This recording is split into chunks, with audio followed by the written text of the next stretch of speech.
rundown. Let's hop, skip and jump, shall we, over to Sydney in Australia. Davis Fang joins us there, our tech presenter. Good, I never remember what it is. Evening. Are you there, Davis? Good morning, everyone. Morning. Nice haircut. Hey. Thank you very much. I'm just celebrating the coronation here as well, like with everyone else. So that's really interesting, actually. How did you celebrate the coronation down under? Yeah, so what I did basically was deck my car out with these flags all over it. I'm not sure if the passers-by really appreciated it, though. And were there celebrations in Sydney for the coronation? Of course, a Commonwealth country, very close ties indeed to the United Kingdom. Yes, I would say overall Australia is fairly positive about the monarchy. Therefore, there were a few little parties here and there, but nothing too outrageous. Okay, all right, fair enough. Right, let's move on to tech now. So your first story this morning is General Motors ditching Apple CarPlay. Talk us through that. Yes, it's a big thing. So it's hard to believe that it's almost been 9 years since Apple CarPlay was unveiled, and since then it's on basically every car, apart from Tesla's. Am I right? I don't have it on my car. No. Yeah, so, but since then, like, basically every car from Vauxhalls to Rolls-Royces have had CarPlay. However, GM has recently announced that they're going to ditch it on their future electric cars. And that's caused a little bit of a splash, because they're claiming that, their in-house infotainment people can make a better experience than both Apple and Google. But unfortunately, from their past attempts, that is definitely not the case at all. So basically what Ford is saying now, which is GM's main competitor, is that Google and Apple are so ahead of them, and there's not that much money to be made with their in-car infotainments, that they've just basically give it in to Apple and Google. But I'm just wondering, do you feel like that you're missing out by not having CarPlay, David? Well, I don't really know what it is, to be honest. No, so obviously not. I mean, just in terms of their market share, is this not a very odd move for those people who actually do enjoy having Apple CarPlay? Yeah, it's an incredibly odd move. I think Ford said that 70% of their users are Apple users and also use CarPlay. So to take that out of, your feature list is just an incredibly odd move by GM, especially if it's going to be replaced by something that's probably worse. Yeah, very, very odd. I don't know who's in charge of marketing there. But anyway, thank you for that. Now, this is about Apple Store workers, this next story.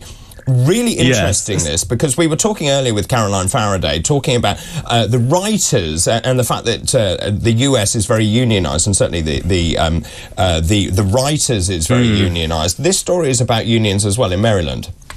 Yes, funnily enough, that's true. So there's tons of things in the US that baffle, us foreigners. Things like, their gun laws, their and most of all, I would say their tipping culture. And so there's an Apple Store in Maryland, and they've basically unionized against the wishes of a lot of people, I'm sure. And they're basically asking for the typical stuff like pay rises, more benefits, stuff like that. But the most controversial thing of all is that they're asking for tips. I mean, the last thing that I want to do when I'm paying for a $5,000 MacBook is to give an extra 20% to, whoever grabbed it from the stockroom for me. It's extraordinary. How on earth do they think? Culture gone. Well, I know, and that is such a cultural difference. And when I lived in the States, it was so difficult to get through my head that you basically put 20% on everything. And then lots of people say, well, this is unacceptable because I'm already paying, as you rightly say, I'm paying all this money for a meal or whatever it is. But the fact is they don't pay their staff as well. But I agree. I don't see how anyone would tip if you're buying a phone. Yeah, it's absolutely ridiculous. Apparently they will. They're planning on sharing the tips among all the employees. But the thing is, Apple employees, even in retail, do get paid reasonably in the US, so there's no need for it.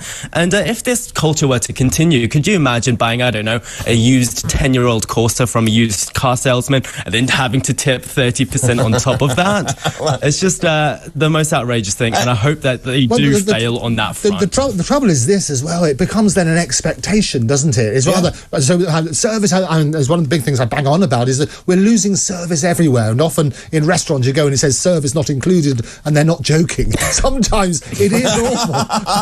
You have to get it yourself. It is true. Yeah. But I think if you suddenly expect a tip when you buy this iPhone, whatever, you're going to basically give worse service if you don't get it, aren't you? And it's not going to be a good start. I think it's a slippery slope. I think it is too. Let's move on and talk about passwords. This is the bane of everyone's life, where you're asked for your password and again and you can't remember it, and there are so many passwords. So this is about Google. What's going to happen in terms of this?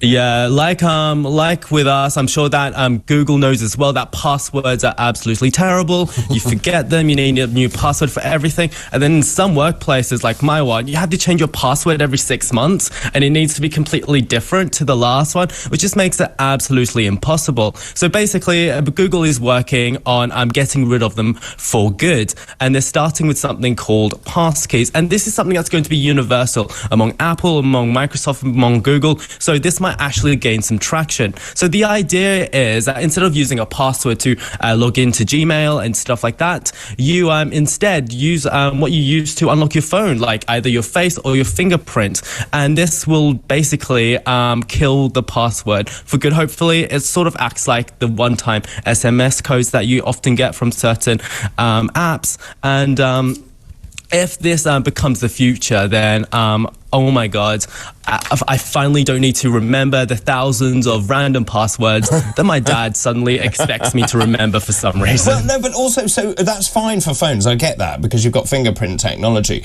But what about computers? Because many people, have older computers, for example, that don't have fingerprints. That is true. However, a lot of computers are starting to get fingerprints. Oh, I think we've lost Ultimately, this will back. live alongside. Yeah, this will happen alongside passwords and replace them for most situations rather than replacing them altogether. So I think the narrative as well is it's a wrong headline. You're not losing passwords. You're getting a much more digital way of doing things. Yeah. It makes sense. It's crazy to have several different passwords. Use the iris of your eye in the same way as they're doing for passports and so on and so forth. That's the way to do it. You're not losing security measures, because when you first hear that headline, you think, oh my goodness, that's crazy. You're losing a password. You're losing an old analog way of doing things. Digital is the way to go. It makes sense. You've got your fingerprints, you've got your iris, you've got your face. Work on that principle. And also, it seems odd to me where computers remember all your passwords. That doesn't seem to be very secure. This is all nonsense. or you write it down because you're not quite sure what they are. I actually have, anyway, I won't tell you what I've done with my passwords, but I have written them down, basically. I mean, no, I literally have. You mentioned Gmail there, Davis, but also Gmail, yes. What's this about verification marks? Well, I think this is just hilarious timing because obviously everyone's getting into the blue checkmark game these days. Twitter, Instagram, Facebook, and now even Gmail is getting blue checkmarks. But I think this is actually a really good thing. So basically what Google is doing is giving certain company emails a blue checkmark just to confirm that it is indeed a genuine email that it's being sent from. So that will definitely reduce the chance of people being victims to phishing scams and stuff like that. And basically, it will appear for every email that goes through Google's BIMI or brand indicators for message identification. And I think the reason why this is just a bit of a news story is because of the very, very awkward timing. But overall, it's quite a good thing. Yeah, interesting. So do the big companies have to pay for this verification mark? There's been a lot, of course, with Twitter that people lost their blue check marks. Then you had to buy it. Also, is that the same sort of thing that's going to happen with this? I don't think so. Google's ultimately an advertising company, but who knows? They might change it.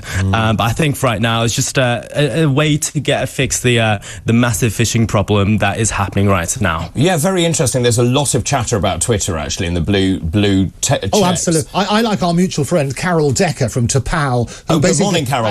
We love Carol. Yes, she never misses an episode, is what she said. But what she's done, rather than having a blue tick, she's done a little blue heart. So your mind thinks she's already got the blue tick, and you can basically cut and you you've can got copy a blue and paste. diamond. I've got a blue diamond. Well saw. spotted. I thank you. Yes, that's clever. Very clever. So you can do that, and it fools the eye into thinking that you're. Well, and also, let me just ask you, David, so it's a bit unfair because you didn't know I was going to ask you this, but just in terms of Twitter, if you have a blue mark and you change your photo, and I didn't know this, you lose your mark. You lose it for over a week. Yes, I think that's the case with Instagram and Facebook as well. I think that's basically to reduce the chance of people selling their verified accounts to other people, and just to give them another chance to confirm your identification. Yeah. So although it's inconvenient, it's probably a good thing. Okay, fair enough. We were going to talk about a flip phone, but I think time has beaten us very sadly. David, it's very good to see you and your union flag there in Sydney, Australia. And that was today's Tech Rundown. Tech Rundown. Well, there we are. The time, 9:43 on Sunday, May the 7th. Time for a quick break. After the break, it's your turn once again. It's your calls, your thoughts and your messages. This is TalkTV.